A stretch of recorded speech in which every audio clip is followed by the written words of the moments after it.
I arrived at my beach house with rental agents and discovered my son-in-law vacationing with his mistress, supposedly on a work trip. He sneered, "Tell my wife if you want.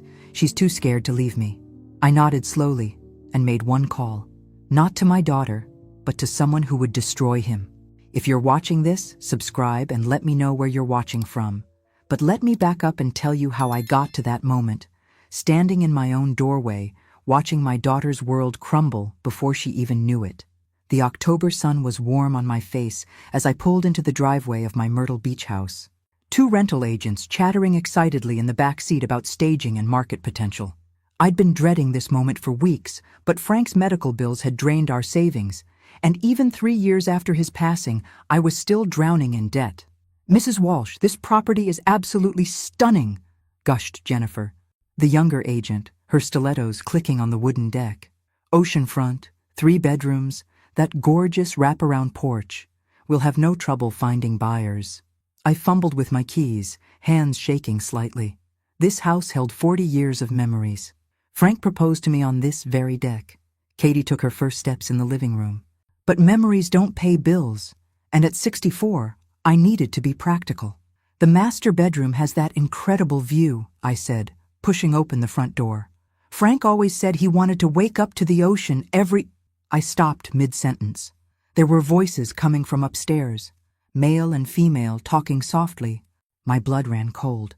"Is someone supposed to be here?" asked Robert, the senior agent, checking his phone. I shook my head, motioning for them to stay back. The voices were clearer now, coming from my bedroom.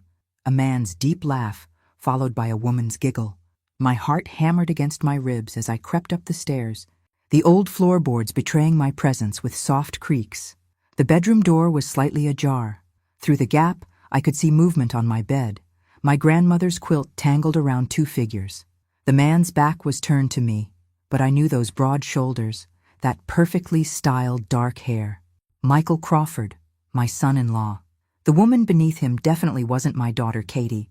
This woman was blonde, younger, with perfectly manicured nails that were currently running through Michael's hair. "When do you have to be back?" the woman asked, her voice breathy. "Not until Sunday night," Michael replied, pressing kisses along her neck. "I told Katie I had that investors' conference in Atlanta. She never questions my business trips." My vision blurred with rage. Katie was home in Charleston, probably making Michael's favorite dinner for when he returned, while he was here desecrating my marriage bed with his mistress. "Michael Crawford," I said loudly, pushing the door open. The scene that followed would have been comedic if it weren't so devastating. Michael jerked upright, his face cycling through confusion, recognition, and panic in rapid succession. The blonde woman, barely older than Katie, scrambled to cover herself with my quilt.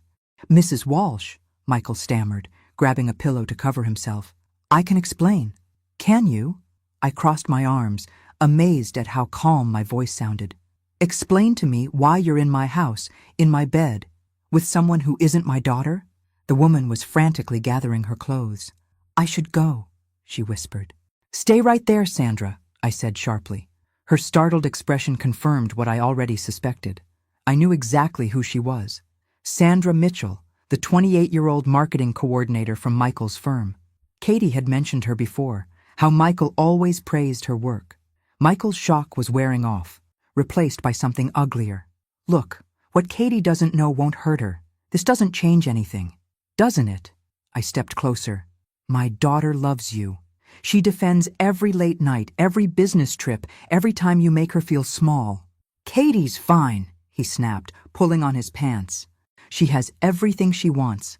House, car, that ridiculous shopping habit. She's not exactly suffering." The casual cruelty in his voice made my stomach turn. "She wants your love, Michael, your respect, your faithfulness." He laughed, actually laughed.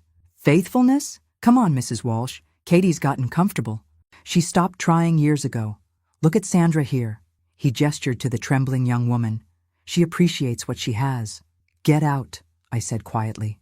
"Now wait a minute," Michael said, his tone shifting to that condescending voice he used when he thought he had the upper hand. "Let's be reasonable. You need to sell this place, right? I heard Katie talking about your financial situation. Maybe we can work something out." The audacity was breathtaking. Work something out? I could help with the listing, maybe find a buyer through my contacts. For the right price, of course. All you need to do is forget what you saw here. I stared at him for a long moment. This man who had systematically isolated my daughter from her friends, her family, her own sense of worth, who made her believe she was lucky to have him. Or, Michael continued, his voice taking on an edge, you can tell Katie what you saw. Go ahead. She's too scared to leave me anyway. She knows she'll never find anyone else willing to put up with her issues. That's when something snapped inside me. Not broke, snapped into place, like a puzzle piece finally finding its home. You're right, I said calmly. I should tell Katie. Michael's relief was visible. Good. I knew you'd be reasonable. I pulled out my phone, but instead of calling Katie, I scrolled to a different number. One I hadn't used in over 2 years. Wait, Michael said, unease creeping into his voice. Who are you calling? I smiled as the call connected. Hello, Tony. It's Maggie Walsh. Remember how you said to call if I ever needed anything? I paused, watching Michael's face drain of color. Well, I think it's time we had that conversation about Michael Crawford. Michael's arrogance evaporated like morning mist. Who the hell is Tony? I continued my phone conversation, never breaking eye contact with my son-in-law. Yes, the same Michael Crawford we discussed before. It seems my suspicions were correct. I paused, listening. Wonderful. I'll send you the photos in an hour. Photos? Sandra squeaked from behind the bed. I held up my phone, showing them the pictures I'd snapped while they were too distracted to notice. Amazing what these smartphones can capture these days.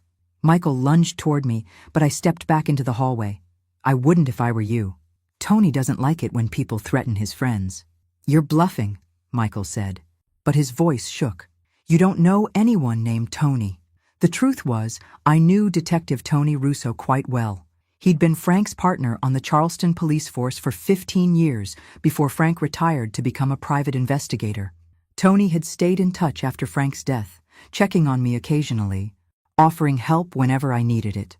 What Michael didn't know was that Tony had been investigating financial irregularities at Prestige Investments, Michael's firm, for the past 6 months. He'd even asked me if I'd noticed any unusual behavior from Michael, any sudden wealth or expensive purchases that didn't match his salary. I'd told Tony I hadn't noticed anything, but that was before I found out about the beach house visits, the designer clothes Michael bought Katie on sale, the luxury car he claimed was a company bonus. Pack your things, I told them both. You have 10 minutes before I call the police for trespassing. This is ridiculous, Michael blustered, but he was already grabbing his clothes. Katie will hear about this. She'll never forgive you for destroying her marriage. Her marriage was already destroyed, Michael. She just didn't know it yet. Sandra had dressed quickly and was edging toward the door. I blocked her path. Not so fast. Sandra, you and I need to chat. I don't have anything to say to you, she whispered. Oh, but you do. See, I know this isn't your first time here. Mrs. Henderson next door has excellent eyesight and a passion for bird watching. She's been keeping track of all the interesting wildlife she's spotted from her deck. Sandra's face went white. You don't understand.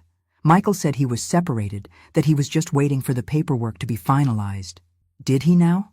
I glanced at Michael, who was struggling with his shirt buttons. Tell me, Sandra, what else has Michael told you? That his wife was unstable, that she had emotional problems and couldn't handle a divorce right now. Sandra's voice was barely audible. He said he was protecting her. The lies were so ridiculous I almost felt sorry for the girl. Almost. Sandra, honey, my daughter is a pediatric nurse who volunteers at the animal shelter on weekends. The only thing she can't handle is a husband who lies to her face every day. Michael finished dressing and stormed toward me. You're going to regret this, Maggie. Katie depends on me. Without me, she's nothing. We'll see about that. He pushed past me, Sandra trailing behind like a lost puppy. I followed them downstairs, where the 2 rental agents stood frozen by the front door, clearly having heard every word. I am so sorry, Jennifer stammered. We had no idea. It's not your fault, I assured them. Let's reschedule for next week. I have some family business to handle first. After they left, I sat on my deck watching Michael and Sandra load their weekend bags into his BMW. The same BMW he'd told Katie was a company car, available only during business hours. My phone buzzed with a text from Tony. Got your message. Very interesting timing. Can you meet tomorrow? We have a lot to discuss.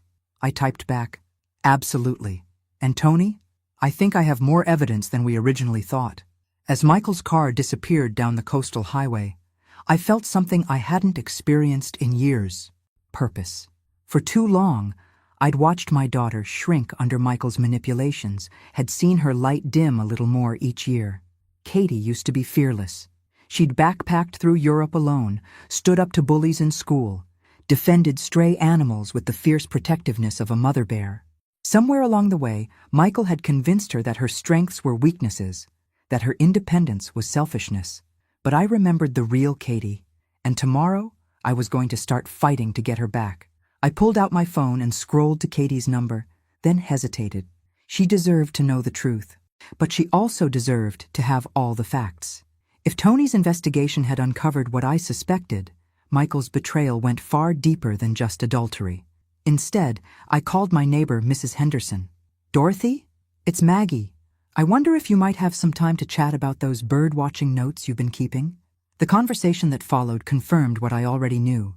Michael and Sandra had been using my beach house as their private retreat for almost 6 months. Every business trip, every client dinner, every late night at the office. My daughter wasn't just married to a cheater.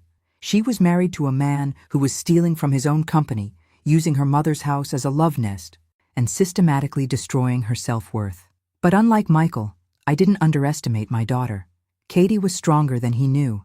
She just needed to remember that strength, and I was going to make sure she did. The next morning, I met Tony Russo at a small cafe near the Charleston courthouse. At 58, Tony still looked like the cop he'd been for 30 years. Alert gray eyes, weathered hands, and an easy smile that made people want to confess their secrets. Maggie, he stood to hug me. You look good. How are you holding up? Better now, I said, settling into the booth across from him. Tell me about this investigation. Tony glanced around the cafe, then leaned forward. Prestige Investments has been under surveillance for 8 months. We have evidence of a sophisticated embezzlement scheme involving multiple employees. My coffee cup trembled in my hands. And Michael? He's not just involved. Maggie, we think he's running it. The words hit me like a physical blow. Running it? The scheme works by creating false client accounts, making legitimate investments, then skimming the profits before they're reported. The clients never know because their statements show the expected returns. I thought about Katie's new car, their renovated kitchen, the expensive clothes Michael bought her. How much money are we talking about? Close to $2 million over 3 years. My stomach dropped. $2 million? The beauty of the scheme is that it looks legitimate on the surface. Michael has been very careful, but he got greedy. Started living too lavishly. New car, expensive vacations, that renovation on their house. Katie thinks he got promoted, I whispered. He did get promoted, but his salary doesn't come close to covering their lifestyle. Tony pulled out a manila folder. These are financial records we've been able to trace. Credit card statements, bank transfers, property purchases. I flipped through the documents, recognizing locations and dates. The weekend in Napa, $8,000. Katie's diamond necklace, $15,000. The company bonus that paid for their kitchen renovation, $45,000. All of it stolen. Tony, Katie doesn't know any of this. We figured as much. Your daughter has a spotless record, and her financial activity shows someone who lives within her means. The expensive purchases all trace back to Michael's accounts. What happens when you arrest him? Tony's expression grew grim. That's where it gets complicated. We need more evidence to make the charges stick. Michael has been careful to cover his tracks, and we suspect he's preparing to disappear. Disappear? New identity, offshore accounts. We've seen it before. These white-collar criminals often have exit strategies. I thought about Sandra, about Michael's casual cruelty toward Katie. And he'd leave my daughter holding the bag. Probably.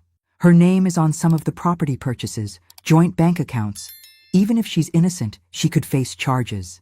The rage that had been simmering since yesterday erupted into white-hot fury. Michael wasn't just betraying Katie emotionally. He was setting her up to take the fall for his crimes. What do you need from me? Access to Michael. We need him to make a mistake, get careless. Right now, he's being too cautious. I smiled, remembering the arrogance in Michael's voice yesterday. I think I can help with that. Maggie, This isn't a game. If Michael suspects you're working with us, he won't. Trust me, Tony, I know exactly which buttons to push. That afternoon, I drove to Katie's house, my heart breaking as I pulled into their perfectly manicured driveway. The house looked like a magazine cover, all clean lines and expensive landscaping that screamed success, success built on lies and stolen money. Katie answered the door in scrubs, her blonde hair pulled back in a messy bun.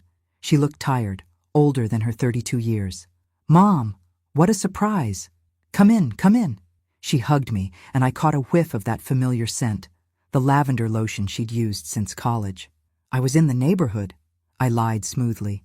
"Thought I'd stop by and see how you're doing." "I'm good. Tired. Work has been crazy, and Michael's been traveling so much lately." She led me into their living room, gesturing to the new furniture. "Do you like the sofa? Michael surprised me with it last week. The sofa probably cost more than Katie made in 2 months." "It's beautiful, honey. Business must be going well."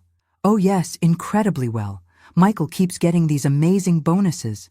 Sometimes I feel like I'm married to a stranger, this successful, important businessman." Katie's laugh had a hollow quality. "Remember when we used to worry about rent money?" I remembered. I also remembered the vibrant, confident woman who used to laugh without reservation. "Katie, can I ask you something?"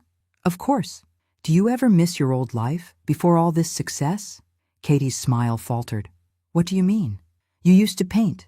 You had that studio apartment with terrible lighting. But you'd stay up until 3 a.m. working on canvases. That was a long time ago, Mom. You were happy. I'm happy now." But she wouldn't meet my eyes. "Are you?" The question hung in the air between us. For a moment, I saw a flicker of the old Katie, the one who never backed down from difficult conversations. "Michael says artistic pursuits are selfish when you're building a life together," she said finally. "He's right. I need to focus on our future." "What about your future, Katie? What do you want?" "I want what we have. Security, stability, a nice home." Her voice sounded rehearsed, like she'd practiced these words in the mirror. "And what does Michael want?" Katie's expression shifted, became guarded. "Why are you asking me this?" "Because I love you, and I see how you've changed." "People change, Mom. They grow up. They realize that dreaming about being an artist doesn't pay the bills." "Since when do you care about money?" "Since I realized how hard life can be without it." Katie stood up abruptly. "Would you like some coffee? I just made a fresh pot." I followed her into the kitchen, noting the high-end appliances, the granite countertops, the wine fridge that probably cost more than my car. "Katie, if something happened, if everything fell apart, would you be okay?" She froze, coffee pot in hand. "What do you mean?" "I mean, are you prepared to take care of yourself? Do you have your own savings, your own plans?" "Mom, you're scaring me. Is something wrong? Are you sick?" "I'm fine, sweetheart. I just worry about you depending on someone else so completely." Katie set down the coffee pot and turned to face me. "Michael takes care of me. He makes sure I have everything I need." "But what do you need, Katie? Really need?" For a moment, her carefully constructed composure cracked. I saw confusion, fear, and something else, a deep, aching loneliness. "I need to not worry about money," she whispered. "I need to feel safe. I need to know that someone wants to be with me." "Oh, honey." I reached for her, but she stepped back. "Don't. Please don't look at me like that." "Like what?" "Like you pity me." "I don't pity you. I'm proud of you. You're smart, talented, compassionate. You could do anything. Be anything." "I am something. I'm Michael's wife." The words felt like a slap. This confident, independent woman had been reduced to an appendage, a reflection of someone else's success. My phone buzzed with a text from Tony. "We may have to move faster than expected. Can you meet tonight?" I looked at my daughter, so fragile despite all the expensive trappings surrounding her. Whatever was coming, it was going to destroy the life she thought she had. But maybe, if I was careful, it could also give her back the life she'd lost. That evening, I met Tony at the police station. The fluorescent lights cast harsh shadows across his face as he spread files across his desk. "We intercepted communications between Michael and an offshore banking contact," he said without preamble. "He's planning to transfer the remaining funds and disappear within the next 2 weeks." 2 weeks? My heart raced. "What about Katie?" "That's what we need to discuss. Michael has been setting up your daughter as the fall guy for months. Joint accounts, forged signatures, property purchases in her name. Tony showed me documents that made my blood run cold. Katie's signature on investment papers she'd never seen. Her name on bank accounts she didn't know existed. Credit cards opened in her name to fund Michael's lifestyle. She could go to prison, I whispered. Not if we build a case showing she was manipulated. But we need evidence of coercion, proof that Michael deliberately deceived her. I can get that evidence. Maggie, no, it's too dangerous. If Michael suspects, he won't suspect. You said it yourself. He's arrogant. He thinks he's smarter than everyone else. Tony leaned back in his chair. What are you thinking? Michael believes Katie is completely under his control. He's also convinced that I'm a harmless old woman who can be bought or intimidated. I smiled grimly. He's wrong on both counts. Explain. Tomorrow is Katie's birthday. I'm going to throw her a party. A party? A surprise party. I'll invite all her old friends, the ones Michael has systematically isolated her from. I'll also invite some of Michael's colleagues from work. Tony frowned. To what end? People talk at parties, especially when they've had a few drinks. Michael will feel pressured to maintain his image as the successful husband. He'll brag, make boasts, maybe let something slip. That's a lot of maybes. There's more. I'm going to tell Michael that I've been having financial troubles, that I need to sell the beach house quickly. I'll ask for his help finding a buyer. And? Michael can't resist an opportunity to exploit someone. He'll try to manipulate the sale, probably offer to buy it himself at below market value. When he does, he'll have to explain where he's getting the money. Tony considered this. It could work. But you'd be wearing a wire. Fine. And if he gets suspicious, you call it off immediately. Understood. We spent the next hour going over details, setting up contingencies. As I drove home, my phone rang. Katie's name appeared on the screen. Hi, sweetheart. Mom, Michael told me something weird happened at the beach house yesterday. My grip tightened on the steering wheel. Oh? He said you were there with some real estate agents and you seemed upset about something. He was worried about you. The audacity was breathtaking. I was just feeling emotional about selling the house. You know how attached I am to that place. That's what Michael thought. He offered to help you find a buyer through his business contacts. Did he? He feels terrible that you're struggling financially. We both do. I could picture Michael coaching her on this conversation, feeding her lines designed to make me feel guilty and dependent. That's very thoughtful of you both. Actually, that's why I'm calling. Michael suggested we take you out for dinner tomorrow night, to talk about the house sale and just spend time together.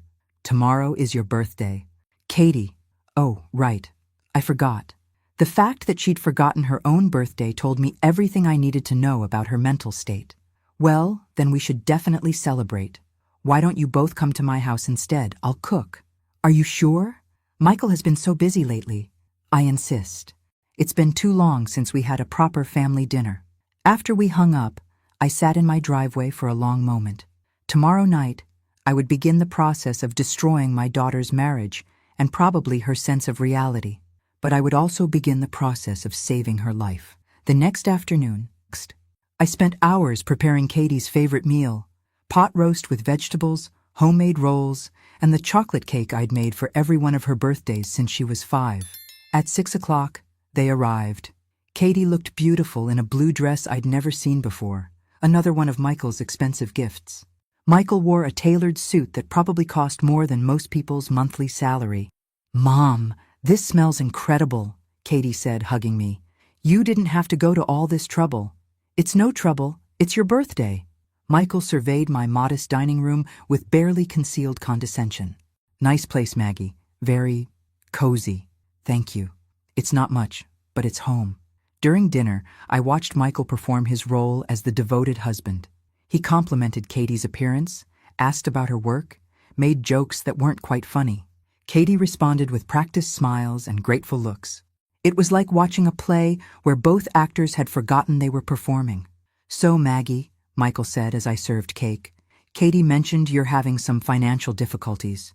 I wouldn't say difficulties, more like adjustments. Frank's medical bills, you know. Of course, that must be stressful. It is. Especially since I need to sell the beach house quickly. I was hoping to get market value, but the agents say it could take months. Michael's eyes sharpened with interest. What do you consider market value? Well, the comparable properties are selling for around $400,000. but I'd take $350,000 for a quick sale. That's a significant loss. I don't have much choice. The mortgage payments are becoming difficult to manage. Michael exchanged a look with Katie. You know, I might be able to help. I have contacts in real estate investment, people who buy properties quickly for cash. That sounds wonderful. What kind of timeline are we talking about? I could make some calls this week. These investors typically move fast when they see the right opportunity. And what would they consider the right opportunity? Michael leaned forward, his businessman persona fully activated. Properties that can be acquired below market value and flipped quickly. Your beach house would be perfect for that kind of investment. How much below market value? Well, for a cash sale with quick closing, they'd probably offer around $250,000. Katie looked surprised. Michael, that seems low. Mom, wouldn't that be a huge loss? Sometimes you have to cut your losses, honey, Michael said smoothly.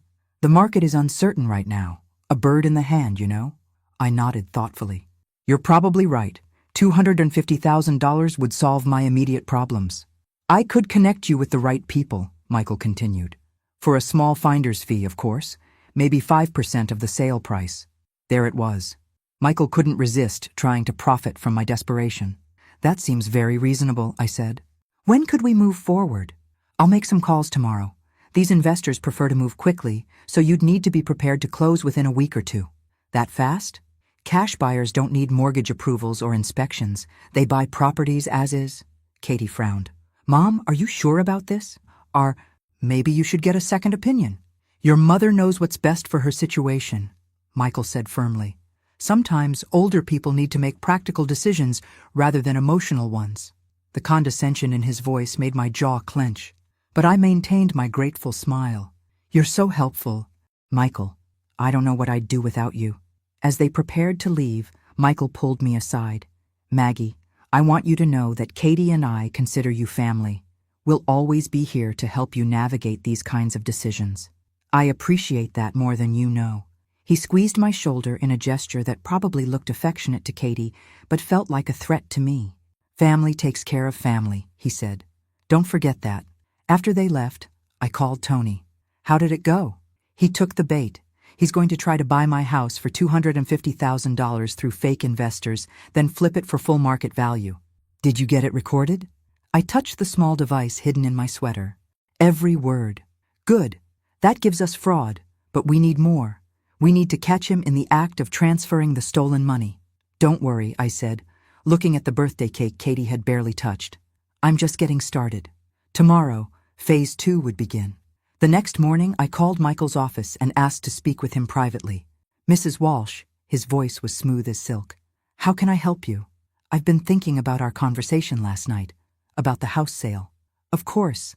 I've already reached out to some contacts, very promising responses. That's wonderful, but I was wondering, could we meet today? I have some questions about the process, and I'd prefer to discuss them in person. Absolutely. Why don't you come to my office around 2 p.m.? Prestige Investments occupied the top 3 floors of a gleaming downtown Charleston building. The lobby screamed success. Marble floors, crystal chandeliers, and abstract art that probably cost more than most people's cars.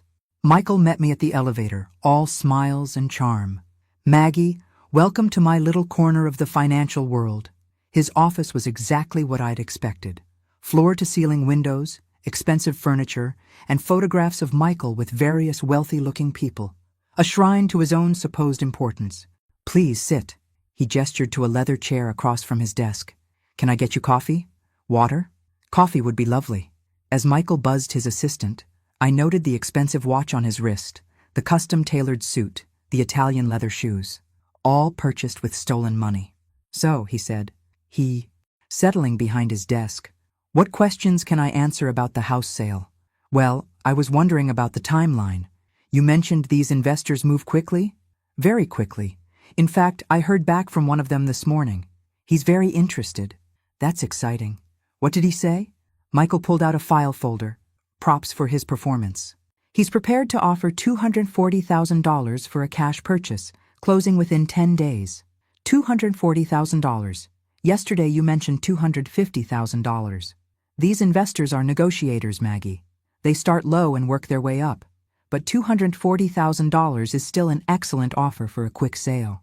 I pretended to consider this. And your finder's fee? Given the quick turnaround and the service I'm providing, I think 8% would be appropriate. So Michael was planning to steal $19,200 from me while helping his fake investor steal $160,000. The greed was staggering. That seems fair, I said. But I have to ask, this investor, he has the cash available immediately? Absolutely.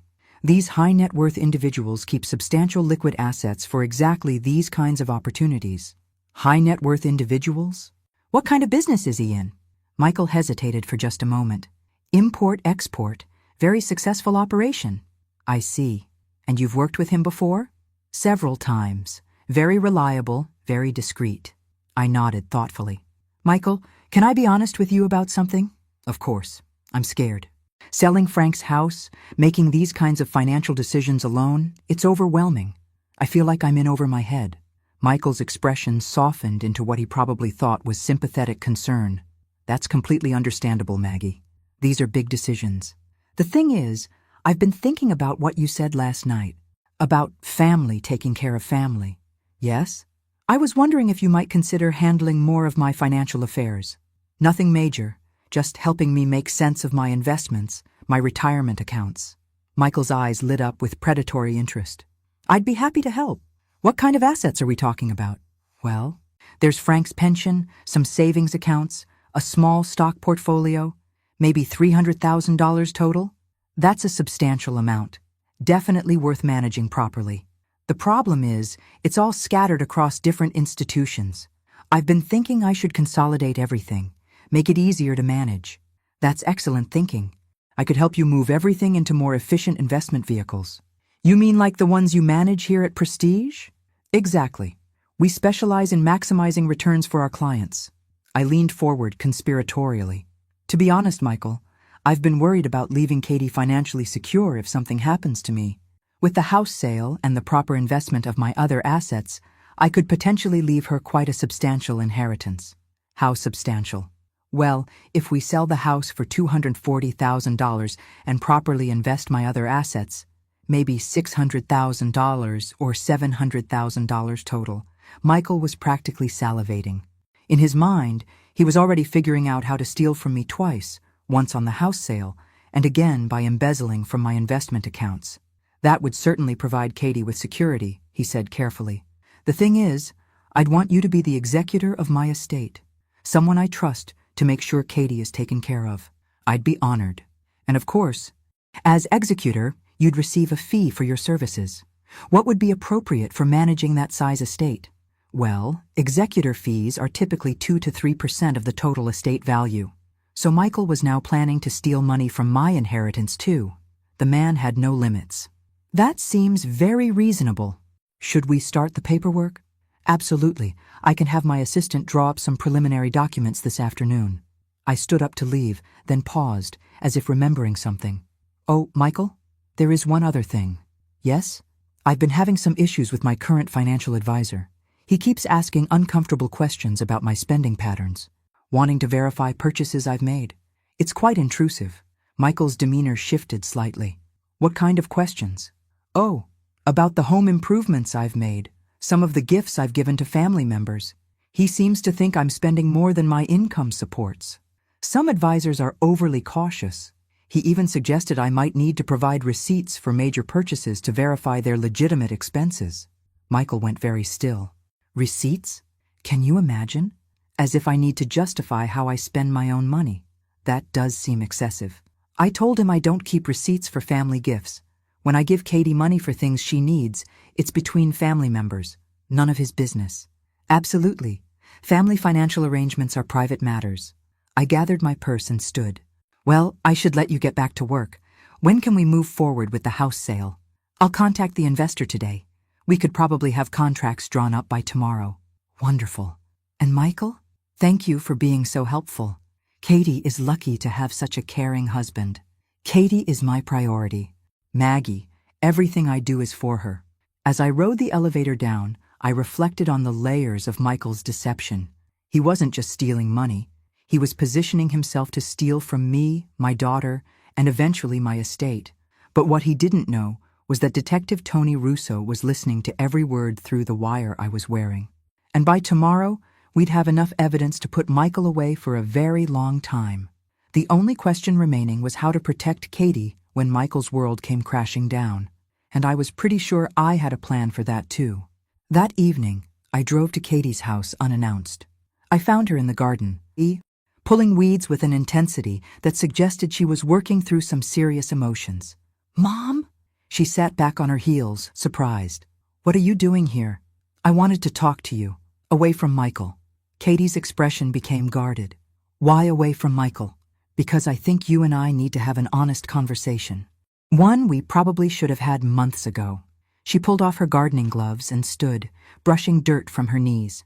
"Come inside. I'll make tea." In the kitchen, I watched my daughter move with mechanical precision, filling the kettle, arranging cups, retrieving sugar and cream. Everything perfect. Everything controlled. "Katie, when was the last time you painted?" "Mom, we've been through this. Humor me. When?" She paused, teacup halfway to her lips. "I don't know. Maybe 2 years ago?" "What happened to all your supplies? Your easel, your paints?" "They're in the garage. Michael needed the spare room for his home office. And you were okay with that?" "Of course. His work is more important than my hobby." "Since when is your art a hobby?" Katie set down her cup with more force than necessary. "Since I realized that being a dreamy artist doesn't pay the bills or provide security. You make good money as a nurse. I make decent money. Michael makes real money. And that's more important than your happiness?" "My happiness depends on feeling secure, Mom, on knowing I'm taken care of." I studied my daughter's face, noting the tight lines around her eyes, the way she held her shoulders as if bracing for impact. "Katie, do you remember what you used to say about money when you were in college?" "That was different. I was young and naive. You used to say that money was just a tool, that the goal was to have enough to do what you loved, not to accumulate wealth for its own sake. People change their priorities, or people get convinced to change their priorities." Katie's jaw tightened. "If you're implying that Michael somehow brainwashed me, I'm saying that the Katie I raised wouldn't sacrifice her dreams for anyone." "I didn't sacrifice anything. I made mature choices." "Did you?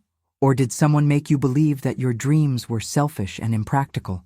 We sat in silence for a moment. Outside, I could hear Michael's car pulling into the driveway. "Katie, I need to ask you something, and I need you to be completely honest with me. Okay? Are you happy?" "Really, truly happy?" Katie's composure cracked slightly. "What kind of question is that?" "The kind that requires an honest answer." "I'm content. I have a good life." "That's not what I asked." Michael's key turned in the front door. "I asked if you're happy." "Happiness is overrated," Katie said quickly. "Security matters more." Michael appeared in the kitchen doorway, his smile faltering when he saw me. "Maggie, another surprise visit." "I was just leaving," I said, standing. "Katie and I were catching up." "How nice. I hope you weren't discussing anything too serious." "Just family things," Katie said, avoiding my eyes. Michael moved to stand behind Katie's chair, his hands resting on her shoulders in what looked like an affectionate gesture, but felt more like a claim of ownership. "Family is everything," he said, his grip tightening slightly. "Isn't that right, Katie?" "Of course." I gathered my purse and kissed Katie's cheek. "Think about what we discussed, sweetheart." "I will." As I drove home, I thought about the way Katie had flinched when Michael touched her shoulders, the relief in her voice when I said I was leaving. My daughter was living in a beautiful prison, and she'd been convinced that the bars were for her protection. Tomorrow those bars would come crashing down. The question was whether Katie would see it as liberation or destruction. My phone rang as I pulled into my driveway. Tony's name appeared on the screen. "How did the office meeting go?" "Perfectly. He's planning to defraud me in at least 3 different ways. And tonight, Katie is more fragile than I thought. When this comes out, she's going to need serious support. We've arranged for a victim advocate to be present during the arrest, someone specifically trained in financial abuse cases." "Good. Tony, there's something else. I think Michael has been psychologically manipulating Katie for years, isolating her, undermining her confidence, making her financially dependent. That fits the profile. These white-collar criminals often use emotional manipulation to control their victims. She's going to blame herself when she finds out about the stolen money. The advocate will help with that. Maggie, are you ready for tomorrow? Tomorrow, Michael would bring me contracts for the house sale. He'd try to rush me through the signing, eager to set his final theft in motion. Instead, he'd find himself under arrest for embezzlement, fraud, and conspiracy. I'm ready, I said. The question is whether Katie will ever forgive me for destroying her world. You're not destroying her world. Maggie, you're saving her from a lie. As I hung up the phone, I looked at the photo on my mantel, Katie at her college graduation, paint-stained and radiant, holding up a canvas she'd completed the night before. She'd painted a sunrise over the ocean, all golden light and infinite possibility. Tomorrow, I was going to help my daughter find her way back to that light, even if she hated me for it. The next morning arrived with the kind of crisp October air that made everything feel possible. I dressed carefully in my best navy suit, the one Frank always said made me look distinguished, and positioned the recording device Tony had given me. At exactly 10 a.m., Michael knocked on my door, briefcase in hand, and that practiced smile plastered across his face. Maggie, you look wonderful this morning. Thank you, Michael. Come in, come in. He settled into my living room like he owned the place, spreading contracts across my coffee table with theatrical efficiency. I have excellent news, he announced. My investor friend was so impressed with the property photos that he's prepared to move forward immediately. I leaned forward with what I hoped looked like eager anticipation. How immediately? We could close tomorrow if you're ready to sign today. Tomorrow? That seems awfully fast. Cash buyers don't mess around, Maggie. When they want something, they move quickly. Michael pulled out an official-looking document. This is the purchase agreement. $240,000 cash, as is condition, no inspections, no contingencies.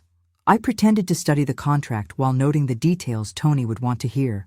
The buyer was listed as Coastal Properties LLC, undoubtedly a shell company Michael had created for this purpose.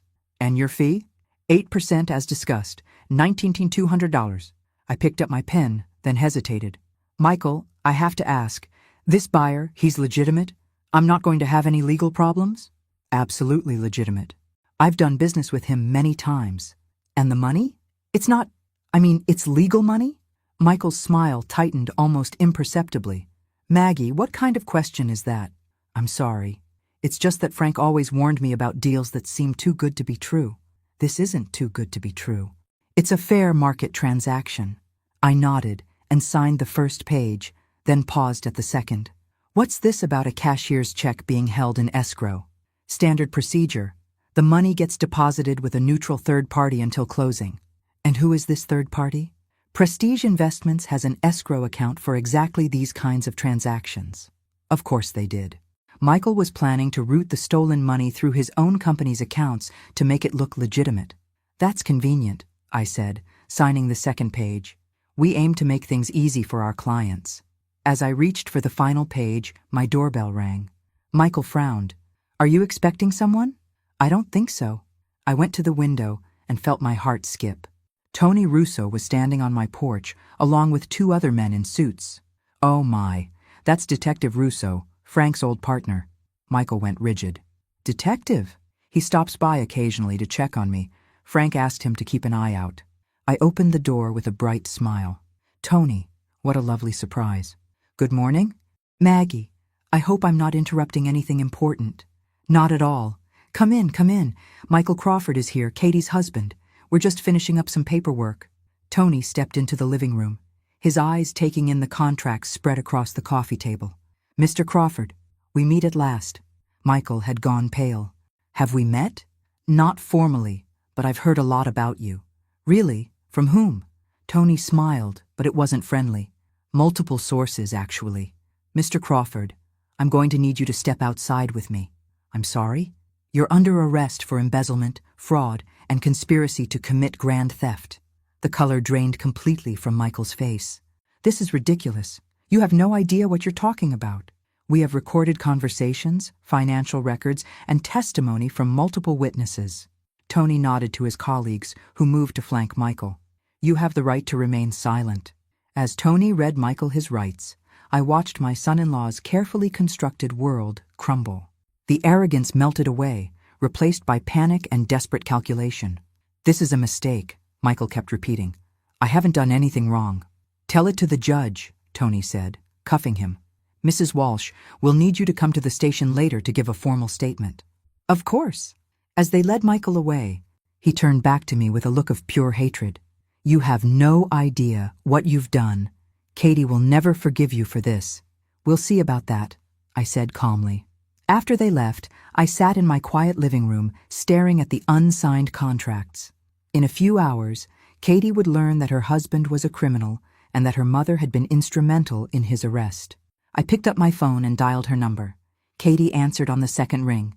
"Mom, is everything okay?" "Sweetheart, I need you to come over, right away." "What's wrong? You sound strange." "I'll explain when you get here. Can you leave work?" Yes, I suppose." "Mom, you're scaring me." "I know. Just come, please." 20 minutes later, Katie rushed through my front door, still wearing her scrubs from the hospital. "What's the emergency? Are you hurt? Sick?" "Sit down, Katie." "Oh God, you are sick. What is it? Cancer? Your heart?" "I'm fine, physically, but we need to talk about Michael." Katie's expression shifted from worry to defensiveness.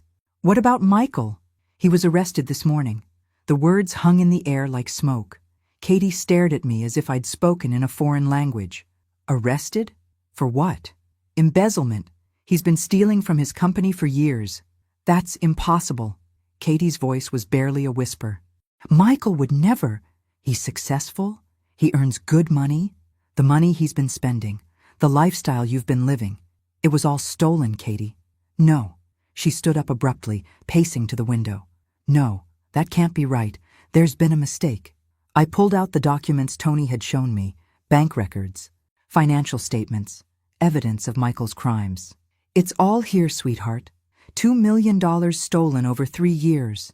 Katie's knees buckled. I caught her arm and guided her back to the chair. $2 million? Her voice cracked. "But that means the house, the car, my jewelry, all purchased with stolen money." "Oh God!" Katie buried her face in her hands. "I'm going to prison." "No, you're not. The police know you were an unwitting victim." "Victim?" Katie's head snapped up. "I'm his wife. I live in that house. I drive that car. I wear the jewelry he bought me. How can I be a victim?" "Because you didn't know where the money came from." "But I should have known. I should have asked questions, demanded explanations." I knelt beside her chair.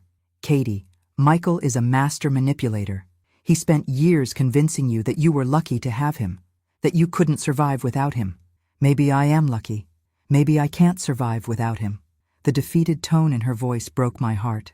"Sweetheart, you're one of the strongest people I know. You just forgot that about yourself. Strong people don't get fooled for years. Strong people don't live off stolen money without realizing it. Smart people get fooled by experts, Katie, and Michael is an expert." We sat in silence while Katie processed the magnitude of what had happened. Finally, she looked up at me with red-rimmed eyes. "How did you know? How did you find out?" That was the question I'd been dreading.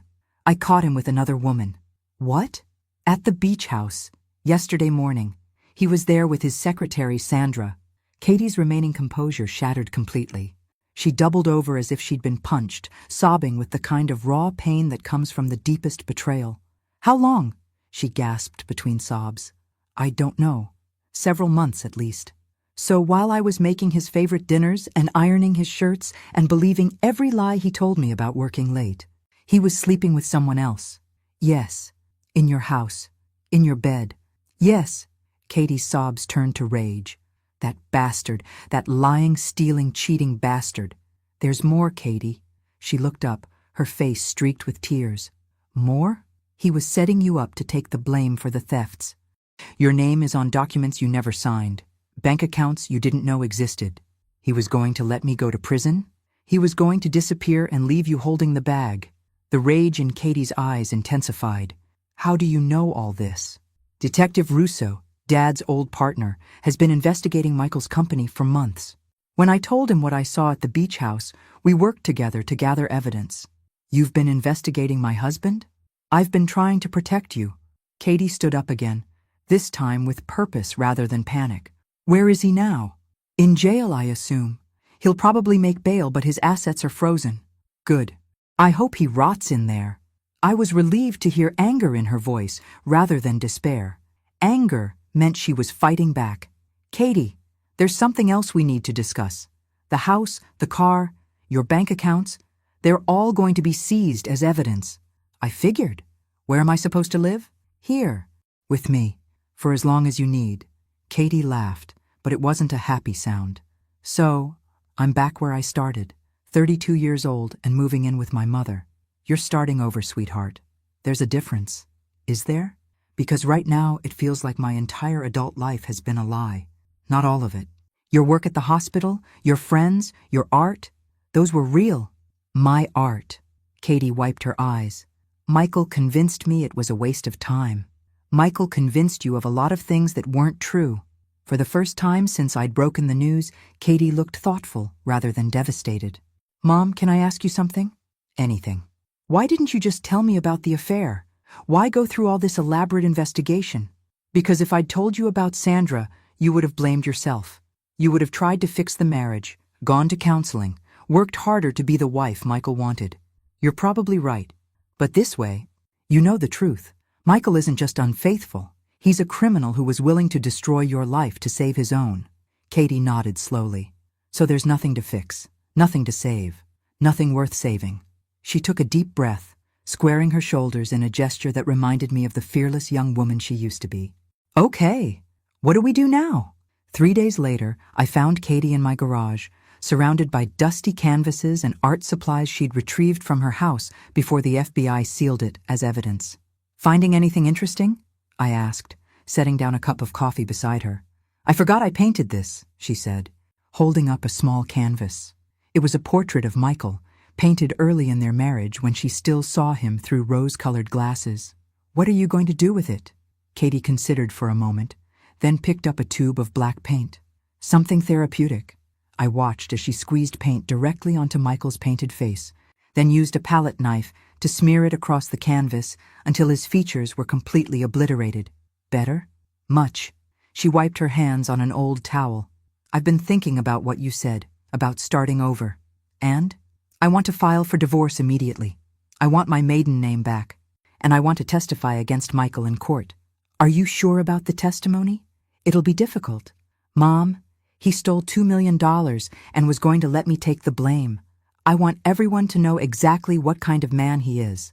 The steel in her voice reminded me why I'd fallen in love with this daughter of mine in the first place. There's something else, Katie continued. I've been looking at apartments, but everything decent requires first month, last month, and security deposit. I don't have that kind of money. What about your savings? Frozen along with everything else. The FBI says it could take months to sort out which money is legitimately mine and which came from the thefts. You can stay here as long as you need. I appreciate that. But I need my independence back. I've been dependent on someone else for too long. I understood that feeling completely.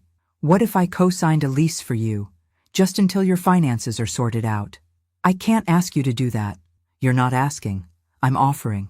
Katie hugged me, and for the first time in years, it felt like hugging my real daughter instead of the diminished version Michael had created. There's one more thing, I said. Tony called this morning. Michael's attorney is trying to negotiate a plea deal. What kind of deal? Reduced sentence in exchange for returning the stolen money and providing information about other employees who might be involved. And the prosecutor wants to know if you'd be willing to make a victim impact statement. Katie's jaw tightened. What would I say? The truth. About how his crimes affected you. What it's like to discover your entire life was built on lies. Would it help put him away for longer? Probably. Then yes. Absolutely yes. That afternoon, we drove to downtown Charleston to meet with the prosecutor. Katie had dressed carefully in a simple blue suit that made her look professional and credible. Assistant District Attorney Sarah Morgan was a sharp-eyed woman in her 40s who radiated competence. Mrs. Crawford, thank you for coming in. I know this is difficult. It's Ms. Thompson now, Katie corrected. I've filed to have my maiden name restored. Of course. Ms. Thompson, can you walk me through your husband's behavior over the past few years? Specifically, any attempts to control your finances or limit your independence? Katie took a deep breath and began to speak. She told Sarah about the gradual isolation from friends, the way Michael had convinced her to quit activities she enjoyed, his insistence on managing all their financial affairs. He told me I was bad with money, Katie said, that I was too trusting, too naive to handle important decisions. Did you believe him? Eventually, yes. He was so confident, so successful. I started to think he was right about me. What about your career? Did he support your work as a nurse? He tolerated it. But he often made comments about how I should focus on our home instead of other people's problems. As Katie spoke, I watched her posture change. She sat straighter, her voice grew stronger, and the defeated woman who'd sat in my living room 3 days ago was replaced by someone who was fighting back. Ms. Thompson, Sarah said finally, if you're willing to testify at trial, your testimony could be crucial in securing a conviction. I'm willing. It won't be easy. The defense will try to portray you as someone who knew about the thefts and chose to ignore them. Let them try. I have nothing to hide. After we left the prosecutor's office, Katie and I walked along the Charleston waterfront. The late afternoon sun painted everything golden, and for the first time in weeks, I felt hopeful. Mom, can I ask you something? Of course. How did you know I was strong enough to handle all this? I stopped walking and turned to face her. Because you're my daughter. And because I remember who you were before Michael convinced you to be someone smaller. I don't feel strong. I feel angry and humiliated and scared. Anger can be strength if you channel it properly. And being scared just means you're smart enough to understand the stakes. Katie nodded, looking out over the harbor where sailboats bobbed in the gentle waves. I want to start painting again, she said suddenly. That's wonderful. Real painting, not just therapy sessions in the garage. I want to take classes, maybe even try to sell some work. What would you paint? Katie smiled, the first genuine smile I'd seen from her in years. Freedom. I want to paint what freedom looks like. The trial began on a crisp Monday morning in November. I sat in the front row of the courtroom, watching Katie take the witness stand with quiet dignity. She'd chosen to wear a simple gray dress that made her look both vulnerable and strong. Michael sat at the defense table, looking nothing like the confident businessman who'd tried to swindle me out of my house. 3 weeks in jail had stripped away his polish, revealing the small, desperate man underneath. State your name for the record, the prosecutor requested. Catherine Thompson. Ms. Thompson, you were married to the defendant for 7 years? Yes. During that time, were you aware that your husband was embezzling funds from his employer? No. I had no knowledge of any illegal activity. The defense attorney, a sharp-dressed man who specialized in white-collar crime, stood for cross-examination. I held my breath, knowing this was when things would get ugly. Ms. Thompson, isn't it true that you enjoyed an expensive lifestyle far beyond what your combined salaries could support? I believed my husband was successful at his job. But you never questioned the source of money for luxury vacations. Expensive jewelry, a $60,000 kitchen renovation. Katie's voice remained steady. My husband told me these purchases came from bonuses and company profits. I trusted him. You trusted him so completely that you never looked at bank statements, never asked to see tax returns, never questioned why he insisted on handling all financial matters. My husband convinced me that I was bad with money, that financial planning was too complicated for me to understand. So you chose willful ignorance over responsibility? Katie's composure cracked slightly, and I saw a flash of the old fire in her eyes. I chose to trust my husband. That's not the same thing as willful ignorance. But surely a reasonable person would have— Objection, the prosecutor interrupted. Argumentative. Sustained. The defense attorney tried several more angles, but Katie held firm. Yes, she'd enjoyed the lifestyle Michael provided. No, she hadn't questioned his explanations. But most importantly, she'd had no knowledge of the criminal activity funding their life. When Katie stepped down from the witness stand, I wanted to applaud. She'd been everything I knew she could be, honest, strong, and unashamed of having trusted someone she loved. But the real drama came when Michael's business partner, James Morrison, took the stand. Mr. Morrison, the prosecutor began, how long have you known the defendant? 12 years. We started at Prestige Investments around the same time. Were you aware of Mr. Crawford's embezzlement activities? James shifted uncomfortably. I suspected something was wrong about 2 years ago. What made you suspicious? Michael's lifestyle didn't match his salary. He was driving expensive cars, taking luxury vacations, wearing watches that cost more than I make in 6 months. Did you report these suspicions? No. Why not? James looked directly at Michael for the first time. Because he offered to cut me in. A gasp went through the courtroom. This was news to everyone, including the prosecutor. Mr. Morrison, are you saying you participated in the defendant's crimes? I'm saying he tried to recruit me. He showed me how the scheme worked, promised I could make an extra $50,000 a year with minimal risk. And your response? I told him no, but I also didn't report him. Why not? Because I was scared. Michael made it clear that if anyone investigated him, he had contingency plans. The prosecutor leaned forward. What kind of contingency plans? He said he had documentation that would implicate other people in the company, people who had nothing to do with the thefts. Did he mention any specific names? James hesitated, then looked at Katie in the gallery. He said his wife's name was on enough documents to send her to prison for 20 years. The courtroom erupted. Michael's attorney objected frantically, but the damage was done. Everyone now understood that Michael hadn't just stolen money, he deliberately framed his wife as insurance against getting caught. During a recess, Katie found me in the hallway, tears streaming down her face. Did you hear that? He was planning to blame me from the beginning. It wasn't just about leaving me when he got caught. He was actively setting me up. I heard. How could I have been so blind? How could I have married someone so evil? Katie, listen to me. Michael is a sociopath. He's probably fooled dozens of people over the years. The fact that you trusted him says something about your capacity for love, not your judgment. I don't think I'll ever be able to trust anyone again. You don't have to decide that today. Right now, just focus on getting through this trial. But I could see the damage Michael had done went deeper than financial fraud. He'd stolen Katie's ability to trust herself, her confidence in her own judgment. That night, as we sat in my living room reviewing the day's testimony, Katie made an announcement that surprised me. I've decided to write a book. A book? About financial abuse in marriages. About how smart, capable women can be systematically manipulated and controlled. That's a wonderful idea. I want other women to recognize the warning signs I missed. I want them to know they're not alone, and they're not stupid. Looking at my daughter, really looking at her, I realized that Michael's greatest crime wasn't stealing money. It was convincing a brilliant, talented, compassionate woman that she was weak and worthless. But he'd failed. Katie was still brilliant, still talented, still compassionate, and now she was angry enough to fight back. The predator had awakened the warrior, and I couldn't wait to see what she did next. The jury deliberated for only 6 hours before returning with their verdict, guilty on all counts.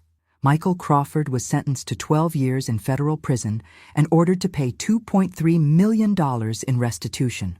As the bailiff led him away in handcuffs, Michael looked back at Katie one last time. But instead of the broken woman he'd tried to create, he saw someone who was staring back at him with cold, satisfied justice. How does it feel? I asked Katie as we left the courthouse. Like I can breathe again for the first time in years. 6 months later, I stood in the back of a small art gallery in downtown Charleston, watching my daughter hold court at her first solo exhibition. The paintings were extraordinary, bold, vibrant canvases that captured both pain and liberation with stunning clarity. The centerpiece was a large painting titled "Breaking Free," a woman emerging from dark, tangled chains into brilliant sunlight. It had sold within minutes of the opening. "Mom, come meet someone," Katie called, approaching with a distinguished-looking man in his 50s. "This is Dr. Marcus Webb. He's been following my story and wants to discuss something with me." Dr. Webb shook my hand warmly. "Ms. Walsh, your daughter is remarkable. Her insights into financial abuse could help thousands of women." "What kind of help?" I asked. "I run a nonprofit that provides legal and financial counseling to abuse victims. Katie has agreed to join our board and help develop educational programs." I looked at my daughter, radiant in a way I hadn't seen since her college days. "That sounds perfect." "It does, doesn't it?" Katie smiled. I finally found my purpose. After the opening, Katie and I walked along the waterfront where we'd talked about freedom months earlier. "I have something to tell you," Katie said. "I got a call from a publisher today. They want me to write that book I mentioned." That's wonderful news. It's more than wonderful.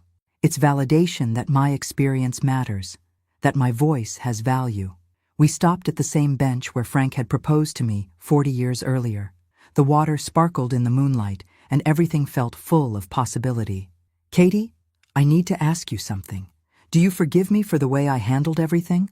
For investigating Michael? For not telling you about the affair immediately? Katie took my hand. Mom, you saved my life. If you hadn't done what you did, I'd probably be in prison right now, while Michael lived it up in some non-extradition country. I was so afraid you'd hate me for destroying your marriage. You didn't destroy my marriage. Michael did that the day he decided to betray everything we promised each other. And now I'm free. Free to be who I really am, not who someone else wants me to be. As we sat there in comfortable silence, I thought about the last year. I'd started it as a widow struggling with debt, watching my daughter disappear into someone else's idea of who she should be. I was ending it with my house paid off. The FBI had recovered my $240,000 from Michael's accounts. My daughter restored to her true self, and a criminal in prison where he belonged.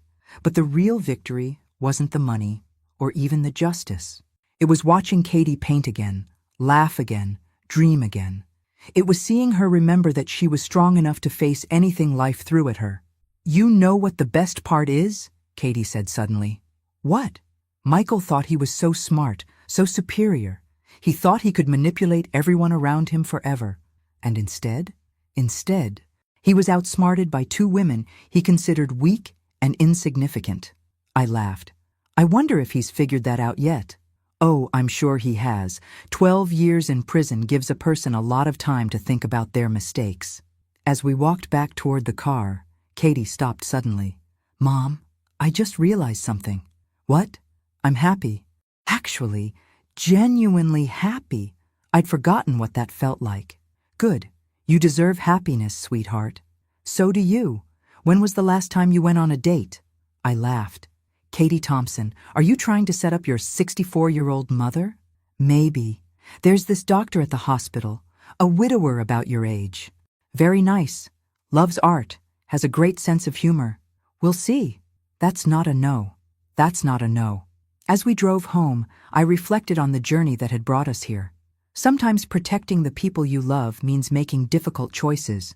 Sometimes it means letting them hate you temporarily so they can love themselves permanently.